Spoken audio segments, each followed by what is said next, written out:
Let's be honest with each other, boating and boating activities, well, sometimes they can be hard, and not everybody's gonna get it right away or get it all the time, just like some of the things we'll witness in this week's episode of Boneheaded Boaters of the Week. Boating can be a difficult task. Now, don't get me wrong, I realize it's not difficult for everybody, and some of you old salty mariners out there are already in the comments saying, no, boating's only as hard as you make it. But the reality is, tasks are different for everyone. I mean, some of us can go out there beyond the arches and drain three-pointers in basketball all day long, and then others are going to miss every layup they toss up. Boating is no different. Some people are going to have a knack for it, and others aren't. And the people who don't typically have a knack for it, well, sometimes you got to be a little inventive and try and find ways to make tasks a little easier than they should be. Like backing up a trailer. To some people, it will be like a second nature and they will have no troubles whatsoever doing this. And to some others, it's going to be one of the most difficult parts of their boating day. Now, obviously, again, you can always try and find ways to make this task easier. There are several things you can do to make your life a whole lot simpler when attempting to back a trailer up.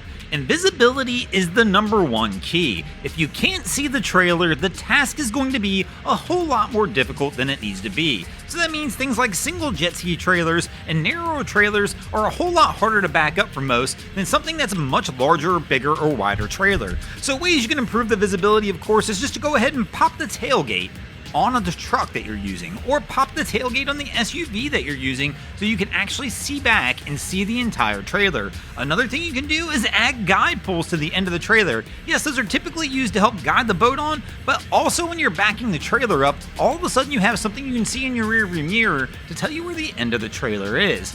Now, of course, backing your trailer up is only part of getting your boat launched or retrieving your vessel. There are many other tasks that go into this and many other things you need to double check and make sure you have right before you try pulling off with that trailer, whether you're launching or retrieving the boat. One thing you want to do is try and keep people clear. Don't let anybody get in between the trailer and the boat. This is how accidents can happen and things go wrong. And another thing you always want to make sure you do when you're out there trying to launch or retrieve a vessel is always make sure that vessel is attached to something. A line to the dock, a hook on the trailer, something so that if something happens, the boat doesn't get away. And then of course, always make sure you have the proper tow vehicle. This is another key element to making sure you have success when you're trying to get that boat launched or retrieved and you don't wind up having an issue down at the ramp.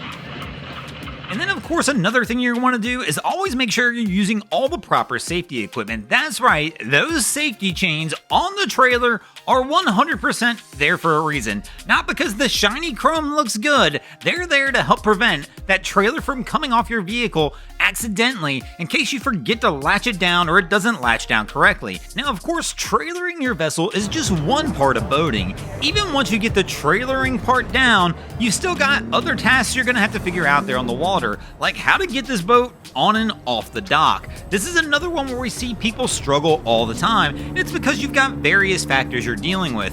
One, you're going to have wind, current, and various things around the dock that is going to make every single time you try and approach a dock a little bit of a different experience. So one of the key things you can do here is go ahead down to your local dock and take some time practicing. Do it on a Wednesday afternoon when nobody's around, and do it for several Wednesday afternoons, experiencing different conditions so you'll understand exactly how that boat is going to handle in various situations when you try and approach the dock. Now, don't get me wrong, I'm not going to oversell this one too much. Even with practice, as a boater, you're going to hit that dock or you're going to hit something at some point. I don't care how good you are.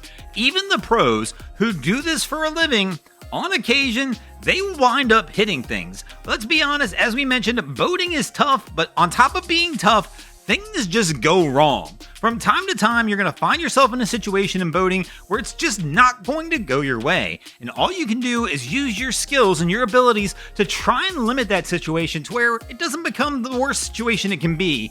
And do what you got to do to try and make sure that you and your crew stay safe when you're out there on the water. But thanks for watching, crew. Hope you enjoyed this episode of Boneheaded Boaters of the Week. If you ever see anything crazy happening on your waterways, be sure to hit us up on Facebook or Instagram and let us know, and you might see your stories over here.